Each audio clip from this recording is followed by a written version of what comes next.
आज हम हिंदी सेकंड का फर्स्ट चैप्टर पढ़ेंगे जिसका नाम भाषा, लिपि, बोली और व्याकरण है। तो सबसे पहले हम भाषा के बारे में पढ़ेंगे और उसे समझेंगे। देखिए, मनुष्य एक सामाजिक प्राणी है। उसके जीवन की सभी आवश्यकताएं समाज में रहकर पूरी होती है। वो अपने मन के भाव और विचार समाज में रहकर दूसरे व्यक्ति को बताता है और दूसरे व्यक्ति के भाव और विचार सुनता है और उन्हें समझता है। इस प्रकार वो अपने विचारों का आदान प्रदान करता है। भाषा इन विचारों का आदान प्रदान करने का एक मुख्य साधन है। भाषा शब्द भाष धातु से बना है जिसका अर्थ है बोलना अथवा व्यक्त करना। अतः मनुष्य अपने भावों और विचारों को व्यक्त करने के लिए जिस माध्यम का सहारा उसे भाषा कहते हैं। भाषा के दो रूप हैं, पहला मौखिक भाषा, दूसरा लिखित भाषा। जैसा कि मौखिक भाषा शब्दों से ही समझ में आ रहा है, मौखिक यानी बोलना, मुख से वार्ता करना। जब कोई अपने मनोभावों को बोलकर प्रकट करता है और दूसरा सुनकर उसके मनोभावों को समझता है तो उसे मौखिक भाषा कहते हैं, जैसे कवि सम्मेलन, भाषण, नाटक आदि। रेडियो की भाषा भी मौखिक ही होती है। मौखिक भाषा का प्रयोग पढ़े लिखे तथा अनपढ़ दोनों तरह के लोग करते हैं, इसलिए भाषा का ये रूप बहुत व्यापक है। लिखित भाषा समाज में बहुत से व्यक्ति बहुत दूर दूर रहते हैं जिनसे हम सीधे वार्तालाप नहीं कर सकते, इसलिए उनसे बात करने के लिए या अपने विचारों को प्रकट करने के लिए हम पत्र का प्रयोग करते हैं, जो कि लिखकर प्रकट किया जाता है, जैसे पत्र, पुस्तक, समाचार पत्र, निबंध, बच्चों द्वारा लिखी गई कविताएं आदि। भाषा के इस क्षेत्र का प्रयोग केवल पढ़े लिखे लोग ही कर सकते हैं, अनपढ़ नहीं। देखिए, भाषा के दो रूपों के बारे में तो आपको पता चल ही गया, लेकिन भाषा का एक रूप और है, उसे कहते हैं सांकेतिक भाषा। सांकेतिक भाषा मतलब संकेतों के आधार पे। आपने देखा होगा कई जगह हमें सड़क पर चलते हुए यू टर्न का चिन्ह दिखाई देता है। ये एक संकेत है कि हमें यू टर्न लेना है।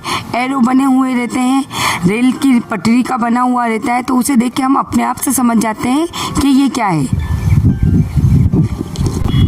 जब हम रोड पे जाते हैं तब आपने देखा होगा ट्रैफिक पुलिस के द्वारा हाथ से ही संकेत किया जाता है कि रुकिए, तो वो बोलता भी नहीं है, लिख के भी अपने भाव प्रकट नहीं करता, एक संकेत के माध्यम से ही वो बता देता है कि अब हमें रुकना है, अब हमें चलना है। देखिए बच्चों, अब आपने भाषा के बारे में समझ लिया कि भाषा क्या है, भाषा के कितने रूप होते हैं, सांकेतिक भाषा का अर्थ क्या है। अब देखिए विश्व की भाषाएं। अब देखो आप, पृथ्वी बहुत विशाल है, इस पर सैकड़ों देश बसे हुए हैं। सभी देशों की अपनी अपनी भाषाएं हैं, जिनमें से कुछ प्रमुख देश और उनकी भाषाएं अलग अलग है। जैसे नेपाल में नेपाली बोली जाती है, जापान में जापानी बोली जाती है, सऊदी अरब में अरबी बोली जाती है, श्रीलंका में सिंहली बोली जाती है। अब बच्चों, आपको समझ में आ गया कि विश्व की भी अलग अलग भाषाएं होती है, अलग अलग देश की अलग अलग भाषाएं होती है। अब देखिए भारत की भाषाएं। भारत बहुत विशाल देश है, इसमें भिन्न भिन्न समुदायों के लोग रहते हैं। सभी लोग अपनी अपनी भाषाओं का ही प्रयोग करते हैं। इस प्रकार भारत में सैकड़ों भाषाएं बोली जाती है। लेकिन देखिए, भारतीय संविधान में 22 भाषाओं को ही मान्यता दी गई है। भारत की जो 22 भाषाएं मैंने आपको बताई हैं, उनके नाम इस प्रकार हैं: असमिया, मलयालम, गुजराती, बांग्ला, उड़िया, सिंधु, हिंदी, मराठी, पंजाबी, कन्नड़, तमिल, तेलुगु, कश्मीरी, उर्दू, संस्कृत, मणिपुरी, नेपाली, बोडो, कोंकणी, डोंगरी, मैथिली और संथाली। अब देखिए, इसके बाद हम पढ़ेंगे मातृभाषा। बच्चा जिस समाज में पलता बढ़ता है वो उसी भाषा को बोलता है, उस भाषा को ही बच्चे की मातृभाषा कहते हैं। बच्चा इसे बड़ी आसानी से सीख लेता है क्योंकि उसके आसपास का वातावरण उसी चीज़ पर निर्भर करता है कि भाषा किस तरह बोली जाती है। भारत में 29 राज्य तथा 7 केंद्र शासित प्रदेश हैं।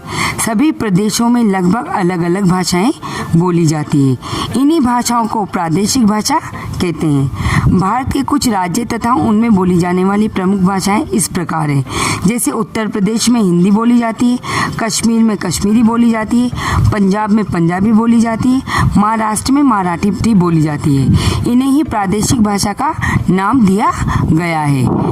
अब देखिए राष्ट्रभाषा। किसी राष्ट्र के अंदर जिस भाषा को बोलने वालों की संख्या अधिक होती है, अर्थात सबसे ज़्यादा बोली जाती है, उस देश की राष्ट्रभाषा कहलाती है। जैसे हमारे देश में कौन सी भाषा बोली जाती है? हिंदी। तो यही हमारी क्या है? राष्ट्रभाषा है। अब देखो राष्ट्रभाषा अलग है और राज्य भाषा अलग है। अब आता है राज्य भाषा। सरकारी कामकाज की भाषा राजभाषा कहलाती है, अर्थात जिस भाषा से उस देश की सरकार का काम चलता है। जैसे कि ऑफिस में किस तरह की लैंग्वेज का प्रयोग किया जाता है, कौन सी भाषा का प्रयोग किया जाता है, उसे उस राज्य या देश की राजभाषा कहते हैं। भारतीय संविधान के अनुच्छेद 343 के अनुसार 14 सितंबर 1939 ईस्वी को हिंदी को भारत की राज्यभाषा के रूप में स्वीकार किया गया है। तभी से हमारे देश में प्रतिवर्ष 14 सितंबर को हिंदी दिवस मनाया जाता है। देखिए बच्चों, अब आप समझ चुके हैं कि राष्ट्रभाषा क्या है, राजभाषा क्या है, भारत में कितनी भाषाएं बोली जाती है, विश्व में कितनी भाषाएं हैं, मातृभाषा किसे कहते हैं और प्रादेशिक भाषा किसे कहते हैं। अब देखो, याद रखने योग्य बात यह है कि जो भाषा विश्व के अधिकांश राष्ट्रों में बोली जाती है उसे अंतर्राष्ट्रीय भाषा कहते हैं। पूरे विश्व में जो भाषा बोली जाती है उसे ही अंतर्राष्ट्रीय भाषा कहते हैं। हमारी कौन सी भाषा है अंतर्राष्ट्रीय भाषा? कौन सी? अपनी अंग्रेजी को ही अंतर्राष्ट्रीय भाषा का दर्जा दिया गया है, जबकि अखिल भारतीय स्तर पर हिंदी ही हमारी संपर्क भाषा है। प्यारे बच्चों, मुझे उम्मीद है कि आप लोगों को ये सब समझ में आया होगा। आप घर पे एक बार इसे पढ़ने की कोशिश कीजिए, समझने की कोशिश कीजिए, नहीं तो मुझे वापस से लिखिए। Thank you.